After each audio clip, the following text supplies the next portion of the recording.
Well, hey neighbors, welcome to Shed Shop 2.0 and part 2 of this how-to video. We are working on a Husqvarna 359 chainsaw.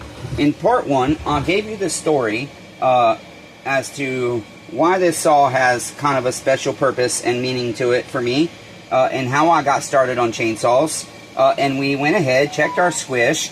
We had a 23,000, no, sorry, I think it was 30,000, damn it, I don't remember, you guys. Actually, I think it was 26,000 squish. Anyways, we had a decent squish. We did a base gasket delete because of that. We've got our flywheel on, our coil on. We've installed our piston and top end. Our bearings were good. We didn't replace those. We've got our coil wires on. We have a mystery part, and so we didn't Loctite our recoil bolts. We've got our muffler on, okay, and so we're just going to continue with this assembly. We're going to go ahead and put the rest of our muffler brackets on, our spike, our oil pump, and a few other things, and see how far we get. So, like the video, subscribe to the channel, comment down below, tell me what you think, and enjoy the show. So I'm going to go ahead and put some steel awl on my oil pickup tube grommet, just as an extra little security. It's like buying insurance to prevent oil leaks, okay? The Husqvarna 359 is a 59cc chainsaw with a 49mm bore, and it's not a rare saw, but you don't see a ton of them for sale. And what people are telling me is because apparently this saw seems to be that it was one of the best homeowner saws that Husqvarna ever built in terms of durability. So I'm just going to push my oil tube grommet down in there into our case, okay? It's down in there, and now we will go ahead and mount our oil pump, which will go down this way. Let's see, I'm trying to see. There's our adjustment. Go ahead and take, oh, I pulled the whole damn thing out. Boy, that stopper's in there tight. So let's get that back down in, okay? And it is sideways, so I guess it's a good thing it came out. Got to turn it. Okay, here we go. That's butter. Oh, damn it. Boy, goodness sakes. Okay, I think that's going to need a little more seal awl. I don't know. Let's see. Okay, it feels pretty snug. Alright, get some Loctite on our bolt here. And install this bad boy, and then we'll see what's next. You know what? I think I bought a new tube for this. Let's see. Nope, I did not. This is the feed tube. Okay, so that one goes like so. Right there, okay? These Husqvarna oil pumps are kind of interesting sometimes, the way they work. Okay, there's our Loctite, and that is a 4mm bolt. So let's get our 4mm back in our drill here. We were using our Phillips head for our recoil screws. That is a group text going off. Nobody in the group is getting mad because of everybody's texts go to their phone from the group. I do group text to a lot of people when I do live events because a lot of people want me to text them if I'm going live. Okay, there's that. We can go ahead and put our chain tensioner in now. Okay, we are missing, there is a plastic piece. I should have one though. Let's see here. We are missing, I believe we are missing that plastic piece. Let's see here. Let me think for a moment. That will go like so. That chain tensioner good and snug. And it can move around a little bit. I do think there is something supposed to be there. I'm going to have to look up the IPL because I know the one I have is not right, but I will look and see if we are supposed to have something there, and if so, we will end up replacing it. Okay, now we've got our worm gear. It's in good condition. I think it's going to work fine for us. We will put some grease on it. Okay, just a little bit on the threads here. We don't want to do a lot on this application, just enough to kind of fill the threads. Okay, just to keep it lubricated so it's not dry running. We don't want it to overheat and crack and melt and all that good stuff, okay? So there we are. Put that on. Make sure it's working. It is spinning our oil pump good. Excellent. Okay, so now I am looking. I feel like that's everything we need right there. Okay, so now we can go ahead and put this guide plate on, this cover. Okay, and that will fill in all those gaps. And then I've got, let's see, that's for that. 2 for the spike. Let's see here. Bear with me, guys. Okay, so that spike holds that on. I'm looking for the screw for this cover. I'm not seeing it anywhere. It seems that I've misplaced it, and I'll bet you it might be in this bag. Also don't know where this, oh yes, I think that goes inside our intake boot. Let's see here, because I've got my chain catch in here. Okay, chain catch. Nope, those are for the tank. I am seemingly missing the screws for this, you guys. And you know what? I actually have to put this on and then our worm gear. So, did you guys dirty? I taught you wrong.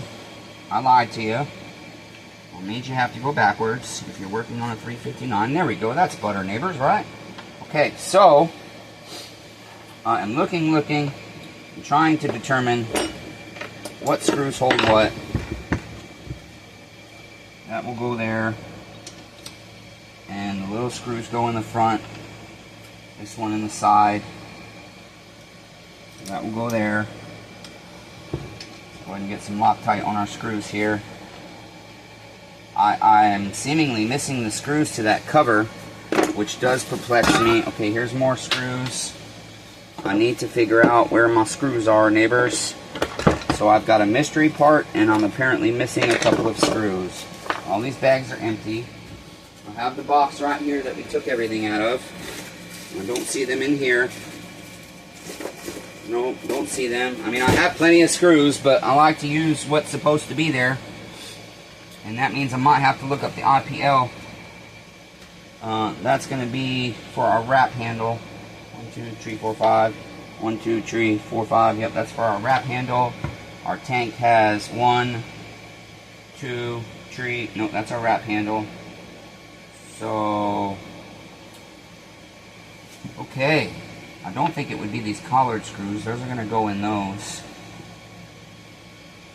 Sorry guys, bear with me here. Trying to figure shit out. And those are all coarse thread. The cover's going to be fine thread bolts. Ah, boy, I've somehow lost them. Okay, that's not good. That sucks. That's alright. Well, that's a muffler bolt. We don't need them on the front of the muffler bolt. They get too hot. This shit won't work. If I was going to use Loctite on those, I would use red. But I don't have any red right now. I'm out. So this screw goes on the side of our muffler here. This plate here. I'm not going to tighten it down all the way because we want to make sure everything's lined up. Get that one started. Get this one started. And then we'll have our felling spike here, which will go this way. Okay. So that one will go there. Yeah, I wonder where the screws are to my damn dust cover here. That's crazy. I'll bet you they're in another box. Probably the same box the piston was in. Okay, there we are. Just kind of get these more. I just don't want anything not to go in and go crooked, so that's why I'm kind of tightening these in the pattern I am. Okay, there's that. Now we will hand tighten everything.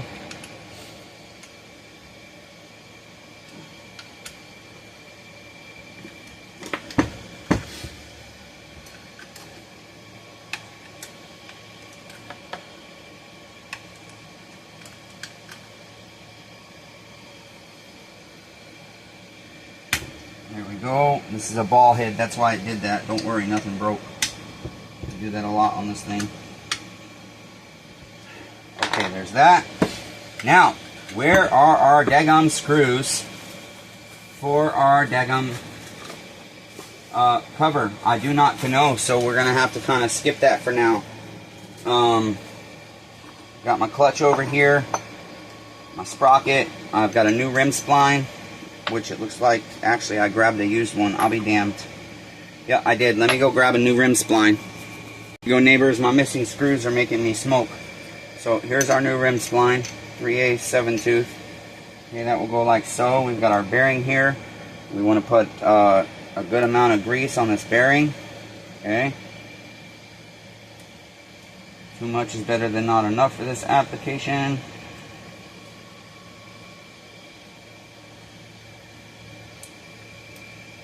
Okay, there we go.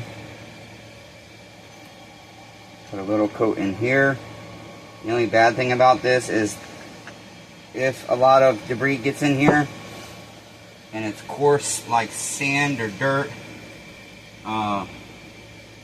it can end up acting as sandpaper. Okay, that's good. Got our clutch here. Make sure I put the right side on here. Let's see.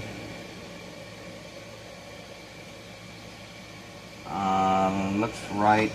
I just feel like I'm missing something else as well with the clutch. I feel like there's supposed to be a washer. Let's see here. Yeah, that does appear right.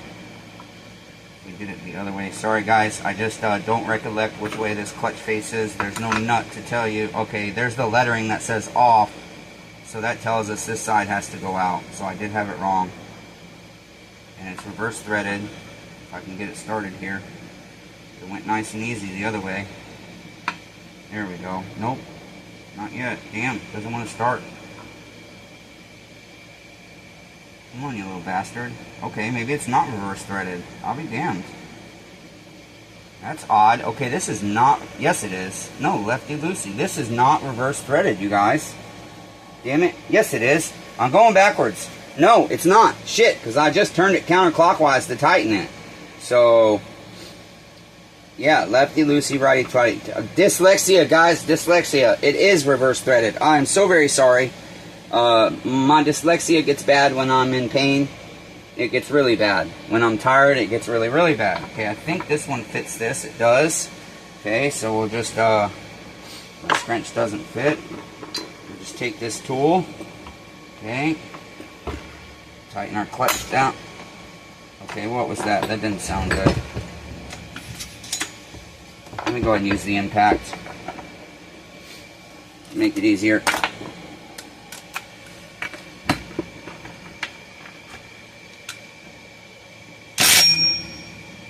There we go, that's butter. Okay, got that.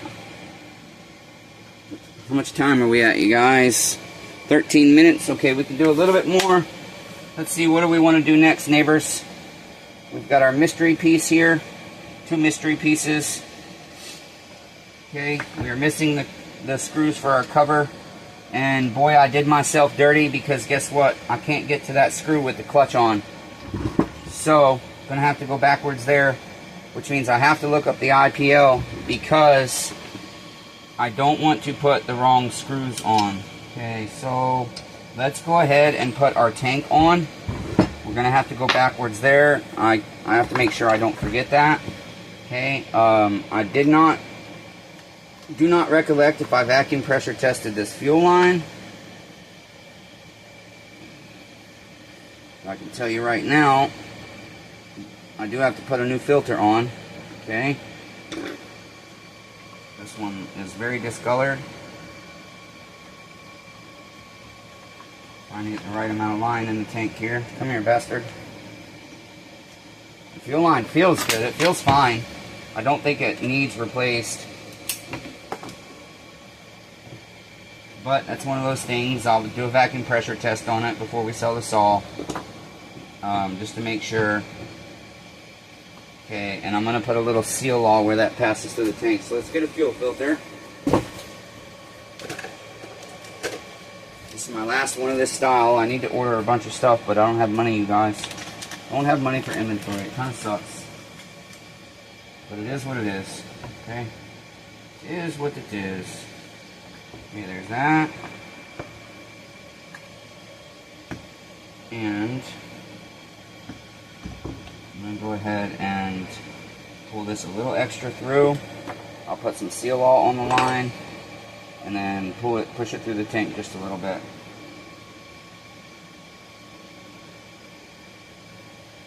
This is just extra security.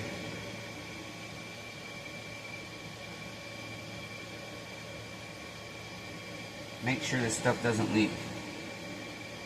Okay, hopefully we got the line in the right amount out there. Okay, so our tank should be pretty easy to go on. Okay, we will feed our line up through. And I think this one has the tank vent on the cap. Let's see, which slot does our fuel line go through? Probably this back one, I guess. I feel like we're missing something here again. Looking for the tank vent. I don't see one. So, oh, there it is. I see it. Okay.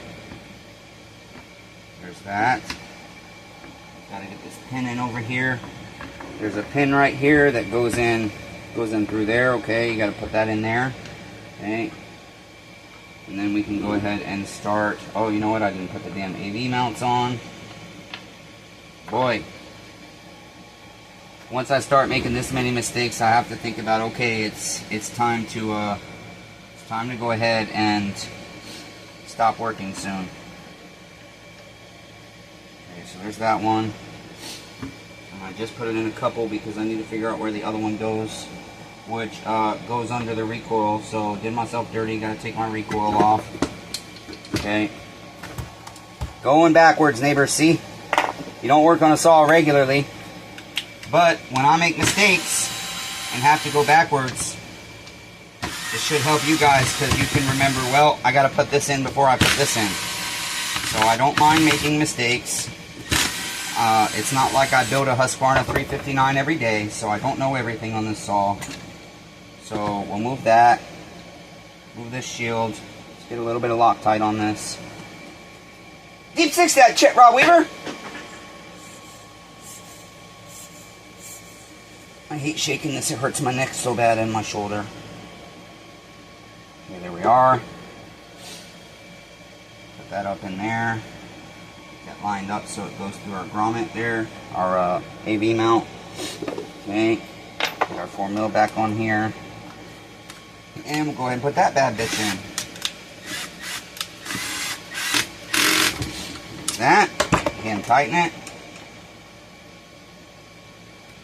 Good to go. Now we should be able to put our recoil back on, and again, I'm not Loctiting it because I have this mystery piece. It almost looks like a chip guard, but there's no place on there for it. I have two mystery pieces. This was in with my cylinder stuff, so I don't know where that goes. Let's see, actually I might now. Nope, it's not going to go there. I feel like there would be something on this side over here, but I don't see what would go there. I don't think it could be this. I don't see any tabs for that, so no. Still trying to figure out where that goes, guys. If you know, go in the comments and tell me, okay? Look, listen, neighbors, if you don't tighten your screws down, your recoil will fall off. You don't have to tighten your recoil screws down, but it helps. It sure does help. So, let's try that again, damn it. There we go. And let's get our gas cap in so we don't get debris in our tank. I think I even left the oil in this thing because I have the oil line plugged up, so that must mean that I left oil in it. So I usually don't do that unless I'm leaving oil in the saw. There's that. Okay, next we have, oh, you know what? We're missing a clip for our top cover too. And I almost ordered some of those when I worked on the 562, but I just didn't order them. Okay, so we need to tighten, need my 4mm back. I am going to have to take my clutch off. I cannot forget that. Need to tighten this. You know what? I wonder, does this go on here? Aha, I found it, you guys. See? Mystery piece. It's like putting a damn puzzle together, okay? Look, my Loctite is leaking. I know I had another dab somewhere else that leaked out. Okay, so that screw goes in there.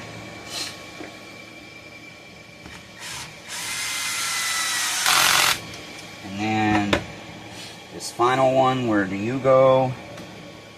Where do you go? Where do you go? Oh, over here on the back for that other AV spring. Okay. So get some Loctite on that.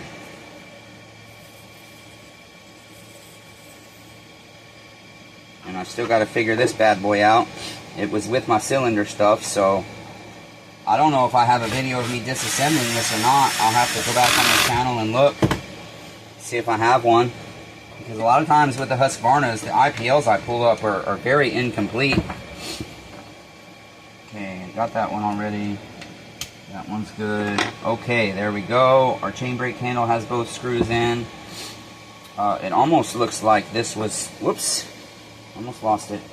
I see a mark right here. I feel like that goes right there. And it does. That's where that goes. Okay, neighbors, we are getting there. Our carburetor, I believe I have already rebuilt the carburetor. Okay. Ruh-roh raggy. This is going to go... Do our wires need to go through this? It looks like they do. It looks like our wires need to pass through this. Wait a minute. Let's see here. Because our impulse hose hooks up there. Let's go ahead and get it on our boot. And we'll figure out the wire part. I do believe our wires are going to have to go through there. Let's see. Nope. Wait. Yep. Through the bottom. Wait. Nope. Damn it. I don't know. Chet. Nope. Okay. I'm just looking. There's holes over here. They're going to be for the carburetor adjustment screws. But I'm just trying to see how it fits against the frame. And I'm struggling to get this damn boot through. Probably should have put this on earlier. Okay.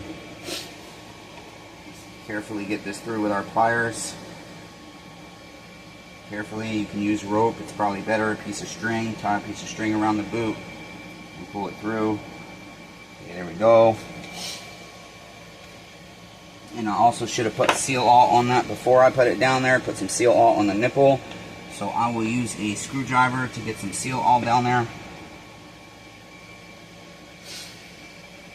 On our nipple here, just on our nipple. We want to be careful. We don't want to plug our hole up. Okay, I had a curved screwdriver for this application, but I can't find it right now. Okay, and just to be safe, wipe the front of that hole off.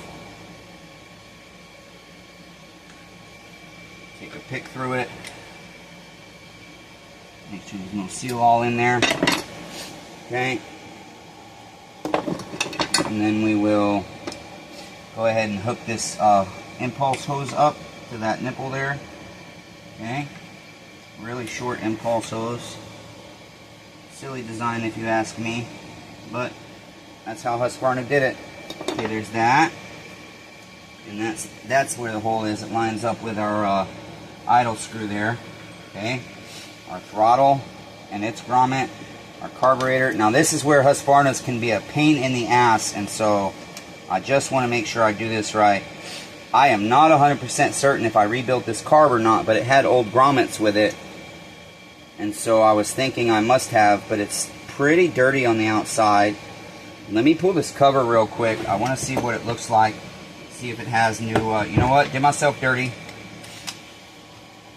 Again, you guys, missing chip. I missed chip. I missed chip. Don't forget that chip. And this chip we missed. We didn't put our chain catch on. So loosen this back up.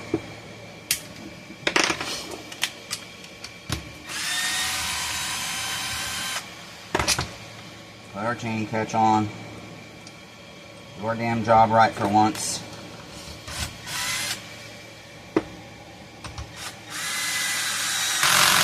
Okay, there's that. Freaking $100 drill in the head of it that holds the bits doesn't work right anymore. Okay, let's open up this carburetor and see if it looks like it's been rebuilt or not. If not, that will be the end of part 2, and we will do a part 3.